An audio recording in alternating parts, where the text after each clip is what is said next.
Begincu, gibah lucu, gibah bareng Ricu. Hai semuanya, apa kabar? Balik lagi bareng Ricky Cuaca. Hari ini tuh gue seneng banget, happy banget bertemu dengan Deddy Corbuzier. Bentar. Wait a minute. Apa? Kok gincu sih? The Gincu. Kok cowok gincu sih?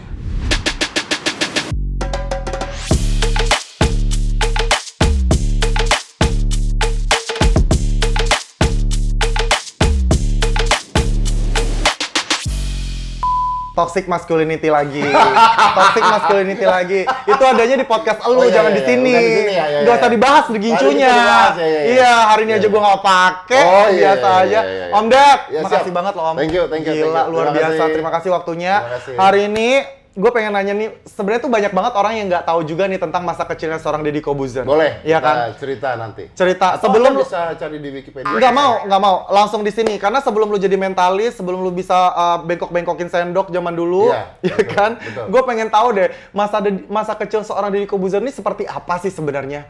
Yang sekarang gedenya itu tuh yang speak up, yang berani mengeluarkan pendapat. Emang dulunya tuh kayak gimana sih, Om? Gini, Bos.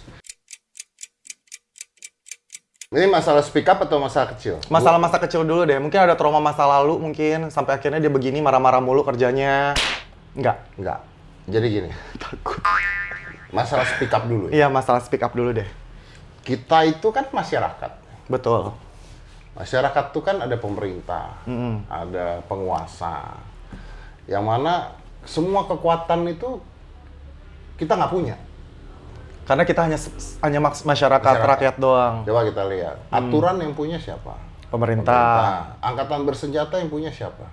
Pemerintah. Undang-undang punya siapa? Pemerintah. Kita nggak punya apa-apa. Kecuali suara. So that's why makanya Makanya kita harus berani bersuara. Tanpa melanggar undang-undang. Tapi zaman dulu orang bersuara hilang loh. Hati-hati loh. Itu sulap. Oh, itu sulap. Makanya jadi mentalis. Itu kalau zaman dulu tuh orang hilang tuh sulap, tapi bukan simsalabim. Bukan, beda. Sulapnya beda. Kalau sekarang kan sulap simsalab. Kalau zaman dulu yang hilang-hilang tuh sulapnya dor gitu. Oh, dor hilang. iya benar. Balon meletus. Iya, balon meletus hilang aja nggak tahu kemana. Kalau sekarang lebih demokrasi ya. Orang-orang bebas bersuara, makanya that's why seorang Deddy Corbuzier sekarang lebih bersuara. Karena memang itu adalah merupakan salah satu hak kita sebagai warga negara. Hak kita untuk bersuara. Betul, apalagi tidak ada KPI di YouTube. Iya benar juga sih. Om gue takut deh. Oke, Om Dep, tapi dari kita ngomong soal masa kecil nih. Masa kecil, oke. Lu seorang dulu tuh sebelum sekarang jadi seorang Deddy Corbuzier, dulu sempat cita-citanya apa sih? Gua kecil itu kan lahir di keluarga yang menengah ke bawah. Oh, berarti jatuhnya susah ya? Emotional, damn it! Kok Anda menghina gitu? Anda langsung ngejat susah loh. Enggak, makanya gue nanya, berarti bukan orang yang kayak apa-apa ada, minta beli ini, dapat. Orang yang berusaha dong. Tidak punya privilege seperti itu. Enggak kayak anak-anak sekarang. Tidak. Kalau anak-anak sekarang yang punya privilege sudah kaya, bapaknya kaya, terus mulai usaha dari nol, tai kucing lah ya. Iya. Itu nggak dari nol, gitu kan. Itu ada. Gue nonton lagi videonya dia. Iya, dia ngekos tapi di UK ya. Iya. Lu tahu ini nggak? Lu Elon Musk. Nah, itu berita di mana-mana. Elon Musk itu kan mulai dari nol, membangun begini. Tai kucing. Elon Musk itu bapaknya punya tambang emerald di Afrika, Bos. Jadi jangan dengerin motivator abal yang ngomongin itu mulai dari nol. Beda dari nol tuh beda. Itu jatuhnya dari 10 dia kayaknya ya. Dari nol itu. Kalau Om Dep berarti memang benar-benar dari nol ya? Gini, gua mulai dari nol, tapi nggak self-made. Self-made artinya nggak mungkin tuh gue usaha sendiri semuanya. Pasti ada orang yang bantu, pasti ada teman yang bantu, ada kesempatan. Contohnya gini, semudah gini, gue dulu belajar sulap nggak punya duit, tapi gue di fotokopiin buku sulap sama teman gue. Itu at least ada dibantu orang. Itu sudah dibantu. Anyway, jadi gue lahir dari keluarga yang menengah ke bawah. Bapak gue datang ke Jakarta itu waktu itu masih punya supir mikrolet. Nyokap gue masih jahit baju sama... Lu sama mama gue dong tukang jahit baju juga. Terus? Loh, berarti kita? Oh enggak, belum tentu ya? Belum tentu juga. Apa jangan-jangan emak gue sama mama lu sama lagi? Kan?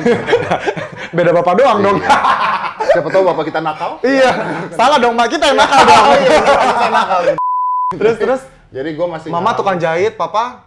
Papa itu dulu pernah nyupir mikrolet, tapi akhirnya udah kerja terus jadi manajer. Tapi perjalanannya jauh sekali, panjang sekali. Nah, jadi gue mengalami masa sulit tuh ngalamin. Nggak dialamin, kakak gue lebih sulit lagi. Karena waktu bapak gue udah mulai kerja gitu. Tapi kita masih ngalamin beli bakso 1 mangkok dibagi 4 orang, tuh masih ngalamin.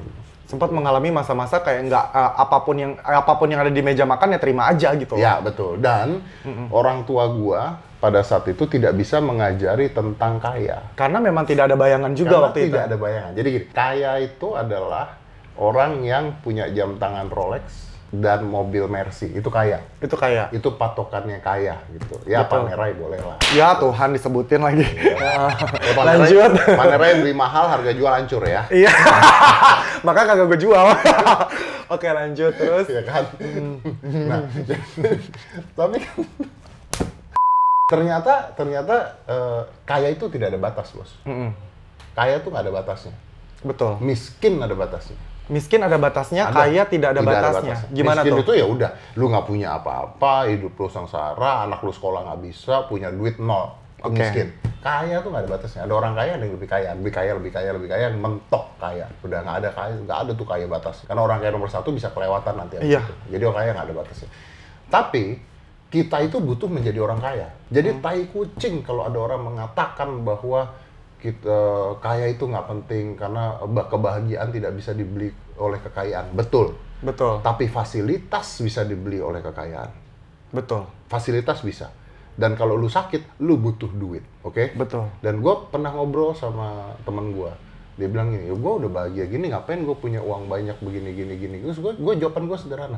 Lu kalau nggak punya uang banyak, lu nggak bisa bantu orang. Lu harus kaya untuk bisa bantu orang. Itu salah satu yang penting itu, jadi berkat buat siapa saja. Betul. Lu bisa, ya lu jangan kaya terus lu nggak bantu orang ya. Iya, benar. Tapi lu untuk bantu orang banyak, lu harus punya duit banyak. Bantu pakai doa nggak cukup.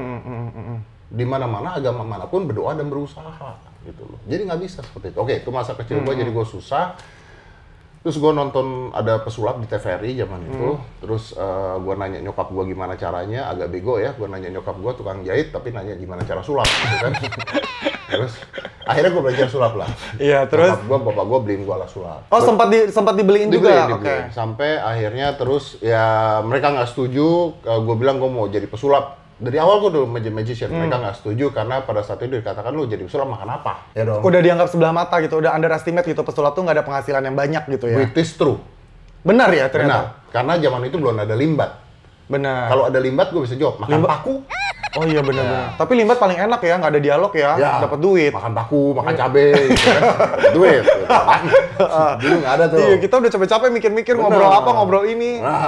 Jadi terus akhirnya gue tetap main sulap, terus gue dibantu juga dengan itu teman-teman gue yang pesulap-pesulap, terus gue juga diangkat anak sama salah 2 orang untuk membantu gue exposure lebih gede lagi, dibantuin sampai akhirnya gue main sulap di hotel-hotel buat biaya kuliah gue, karena gue nggak punya duit buat kuliah, gue nggak mau nyusahin orang tua gue, jadi gue main sulap di hotel-hotel buat biaya kuliah. Udah tuh gue kuliah pakai duit itu. Gue nggak naik kelas 2 kali gara-gara gue belajar sulap, matematika, belakangnya buku sulap, itulah intinya. Jadi lebih fokus ke sulap daripada akademi ya? Lebih fokus ke sulap gue pada saat itu.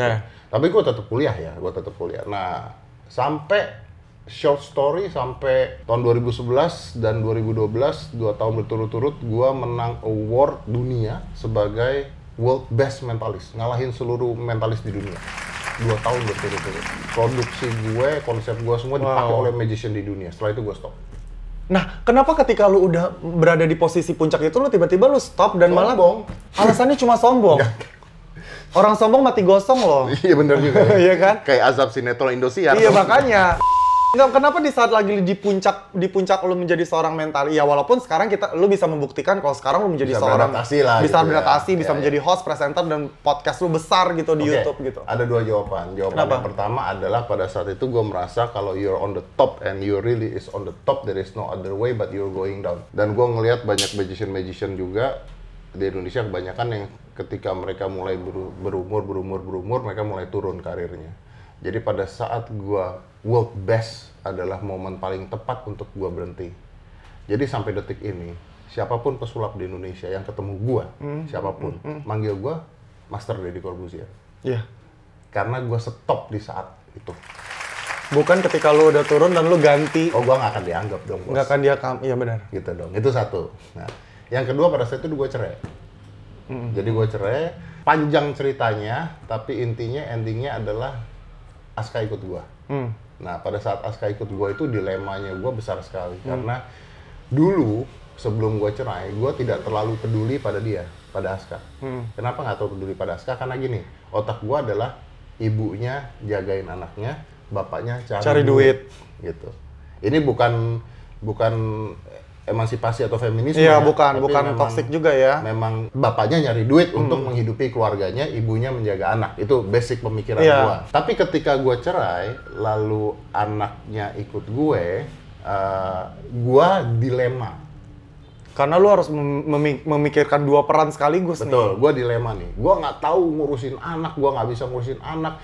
Dia nangis, dia nyari ibunya, gitu kan. Ya ibunya pada saat itu ada di Bali lah intinya. Di sisi lain lu juga harus cari uang. Di sisi lain gua harus cari uang. Up until one day, nyari duit di show itu kan bukan dari TV ya, bos. Dari duit di show itu off air. Off air. Betul. Ya, dari off air. Ya ketahuan deh harga TV. Ya lanjut. Ya kan, TV mah murah lah ya. Ya. Lama lagi. Tidak semua TV murah dan lama. Iya, tidak semua. Tidak semua. Off air dong. Off air. Off air yang besar itu off air yang bukan di Jakarta kan? Betul. Luar kota kan? Luar kota pasti. Ya kan, orang-orang kaya kawinan. Jangan salah loh, orang daerah tuh banyak banget duitnya untuk bayar kita. Buset, ya orang kan? itu kalau nikahan bisa 2 gedung. Bisa 2 gedung. Gua pernah ngisi nikahan 2 gedung terpisah. Nah, ya kan. Serius. Jadi gua ngisi satu acara, terus gua ada Agnes mau ngisi acara lain di gedung yang terpisah. Pengantinnya muter-muter antara 2 gedung. Gitu. Tapi lu sama Agnes mau nggak muter-muter di gedung itu kan? Nggak, kita muter di satu ya. Gua ke Medan. Ke Medan waktu itu. Pada saat itu gua ke Medan. Jadi gua pergi. Gua titip sama Aska gimana? Ada neninya pada saat itu. Tapi gua juga deg-degan juga ninggalin ini anak sendirian. Sampai satu saat gua ke Medan, terus dia ngotot pengen ikut. Gua nggak boleh karena ribet. Iyalah, lagi kerja juga lu pasti mikirnya kayak lu akan terpecah gitu kan pikiran lu. 8 tahun, 7 tahunan mau ikut gimana caranya? Ribet gitu. Terus gue bilang, "Cah, papa kerja. Kamu di rumah. Ya, papa harus nyari uang, kamu di rumah." Nah, Askanya bilang gini, "Ya, but I need to go with you." Oke, kenapa? Gitu. Kenapa? Kan papa cuma sehari. Jadi gue tuh capek banget, bro, karena gue jadi nggak bisa nginep, nggak bisa stay dulu. Jadi beneran gue harus balik cepat pada saat itu kan. Bener-bener. Karena anak ketinggalan ya. Nah, lu jadi kayak ibu-ibu juga jatuhnya. Jadi kayak emak-emak gitu. Anak gue ngomong gini ke gue, "Because I'm afraid the plane will crash." Oh my God. Dia takut pesawatnya jatuh. Nah, gue sebagai pria yang berlogika mengatakan pada anak gue, "Loh, Aska, kalau pesawatnya jatuh, makanya kamu nggak ikut." Bener nggak? Bener dong. At least maksud lu tuh menyelamatkan Askanya. Iya dong, kalau lu takut pesawatnya jatuh ya lu jangan di sana iya, dong. Betul. Dan dia jawab lagi, anak umur 7 tahun ngomong begini, "No, if the plane crash, I want to be there with you." Oh my God, merinding sumpah. Dia jawab begitu, anjing. Terlihat di situ kalau Aska memang benar-benar. Ini gue ngomong merinding ini. Iya. Ini kejadian yang sama, Ricu. Ini banyak yang nggak tahu, tapi gue udah sempat ngomong di podcast. Pada saat gue COVID kemarin, itu gue kritis loh, bos. Gue kena badai sitokin, gue kritis. Aska itu meng-COVID-kan dirinya supaya bisa masuk ke rumah sakit. Untuk ngejaga lo. Karena otak dia mengatakan pada saat itu, if you gone, ya I want to be there pada saat itu. Jadi dia meng-COVID-kan dirinya dengan makan makanan gue. Pada saat dia tahu gue COVID dan harus masuk rumah sakit. Jadi, nah at that moment lah pada saat itu, ini gue ngomong aja sedih. At that moment lah, tapi cowok tidak boleh nangis. Nggak apa-apa. Nggak bisa. Jangan dong. Itu udah keburu nangis, berarti udah nggak cowok dong. Tapi gue di sini ngelihatnya kayak togetherness banget ya. Aska sama lo tuh kayak bener-bener kayak bareng banget gitu loh. Iya, nah pada saat itulah gue berpikir bahwa, aduh, gue harus nyari kerjaan lain, bos. Dari situ. Karena gue nyari duitnya dari luar kota semua nih. Nah dari situlah terus gue decide, you know what, at this moment I'm one of the best. I'm top of the top. I have a kid to take care. Just stop it. Dari itu gue blank. Gue nggak tahu mau ngapain. The only thing I know is I'm a magician, man. gitu loh. Tapi ya namanya jalan pasti ada aja kan. Terus dua ngisi acara, gue ada hitam putih dan sebagainya. Dan ya jalan mah ada aja. Tapi that's the point. Dan naskahnya memang ya yang nempel sekali sama gue. Which is sebenarnya nggak baik. Di situ kita juga bisa lihat Aska benar-benar nyaman banget sih sama lu sih Om, gue lihat. Kayak memang bener-bener tuh kayak sosok lu tuh jadi kayak bener-bener kayak apapun tuh dicontoh dari lu banget gitu loh. Mulai dari sekarang pun juga gue lihat juga kayak Aska kayak ngikutin lifestyle-nya lu gitu loh. Dan memang lu jadi role modelnya dia gitu loh. Sampai tapi gue merinding dengan kata-kata yang dia kayak pengen selalu bareng-bareng sama lu ketika lu mau di situasi manapun dia pengen bareng-bareng sama lu. Ya, itu sebenarnya gue juga mengatakan hal ini tidak baik ya, karena jadi ketergantungan ya kan. Tapi ya gini loh, lu harus karena ketika ada teman gue mengatakan, oh ini nggak baik, lu nggak boleh begini. Iya, tapi gini loh. Tapi pada saat itu ibunya kan tidak ada. Nggak bisa dong lu menjudge gue seperti orang lain. Lu nggak ada di posisi dan kondisi seperti itu loh, gitu loh. Kan pada saat itu ibunya nggak ada. Again ya, gue tidak menjelekkan siapapun, ibunya ibu yang luar biasa. Tapi di momen itu ibunya tidak ada. Dan seorang Deddy Corbuzier membuktikan kalau dia berhasil menjadi single fighter dan bisa memerankan dua peran sekaligus di luar bentukan dia kayak begini, ya, yang keras gitu kan, yang laki gitu. Tapi Deddy Corbuzier nangis loh di YouTube gue kali ini. Oke, baik. Gila, luar biasa banget ya. Ini gue jujur gue sangat merinding banget sih dengar cerita tentang perjalanan seorang Deddy Corbuzier. Tapi kali ini tuh sorry banget nih Om Deddy, gue harus banget nanyakan ini karena lu udah masuk di segmen 5 pertanyaan julid. Iya kan? Apa? Oke, jujur dan sulit. Sekarang pertanyaannya ya, kapan saat terberat dalam seorang hidup Deddy Corbuzier? Saat terberat? Iya, saat terberat. Saat terberat mungkin pada saat bokap gue meninggal. Kenapa? Karena gue di situ kayak ditampar bahwa oh hidup ini ternyata bisa diambil kapan aja ya, gitu. Ketika tiba-tiba, karena bokap gue meninggal cepet, gitu. Masuk rumah sakit hari ini, besok lusa nggak ada. Belum ada prepare dan persiapan gitu ya? Jadi bukan, kalau sorry itu saya, misalnya ada orang kena cancer berbulan-bulan, walaupun itu menyiksa orangnya, tapi kita yang ditinggalkan mungkin ready gitu, merelakan. Iya, merelakan. Ini masuknya sakit mah, and then gone. Yang orang kata bilang sakit simple gitu ya, Yeah. sakit yang dialami banyak orang, tapi ternyata gone. Jadi gue merasa bahwa, oh ternyata hidup itu bisa diambil kapan aja. Jadi percaya dong, berarti setiap hari kita harus melakukan kebaikan juga dong. Iya, karena Untuk you never know. Iya, we never You know. never know. You never know. Om Ded, siapa bintang tamu podcast yang tadinya nggak bakalan diundang, tapi ternyata diundang juga? Jangan Aldi bilang Taher. gue. Aldi Taher? Iya. Gue mah jujur. Kenapa? Kenapa Aldi Taher? Awalnya lu nggak mau undang? Kenapa lu nggak mau undang awalnya? Gue nggak mau undang karena menurut gue udah terlalu out of nowhere menurut gue gitu. Maksudnya nggak ada value-nya gitu? Menurut gue tidak ada value-nya. And then kenapa lu? Gini ya. Ini kan ada karakter cerdas, cermat, entertain, alay, kan ada. Betul, tuh ya. ada. Gue tidak ada masalah dengan itu semua. Gue tidak suka dengan adegan-adegan alay. Pribadi. Tapi gue nggak ada masalah. Gue sama Uya yang alaynya unjumi jalik aja, gue nggak ada masalah dengan dia, gitu maksudnya. Gue sering ngatain alay, tapi dia tahu gue katain, gitu. Maksudnya, it's different lah, gitu ya. Nah ini dia juga, ini satu hal. Ini banyak orang-orang yang nggak tahu ketika gue ngata-ngatain Uya tuh kayaknya tahu, gitu loh. Jadi orang mikirnya gue. Ya secara lu ngomongnya aja belak-belakan banget di mana aja, gimana orang nggak tahu. Iya, tapi kita liburan ke Amerika aja bareng sama gue. Oh iya benar, tapi akrab gitu ya. Tapi saling menjatuhkan nggak apa-apa. Nggak apa-apa. Akrab tapi kan. Kan akrab. Kalau Aldi Taher tadinya gue pikir alay, gitu. Ternyata begitu datang dan setelah selesai, oh ini nggak tertolong. Berarti jatuhnya lebih parah dari alay. Gue buka ya di sini ya, Yeah. gini. Dia itu kan selalu membawa-bawa agama kemana-mana. Nah, ketika lu mendebat sesuatu dan lu mengakhirinya dengan agama, ya udah gue mendingan nggak ikutan. Agak susah ya kalau untuk menuju ke situ ya. Bener nggak? Iya benar. Kan gue bisa gini lah, lu mau mendebat gue apa? Iya. Gue lariin ke ayat. Ya. Iya, nggak bisa.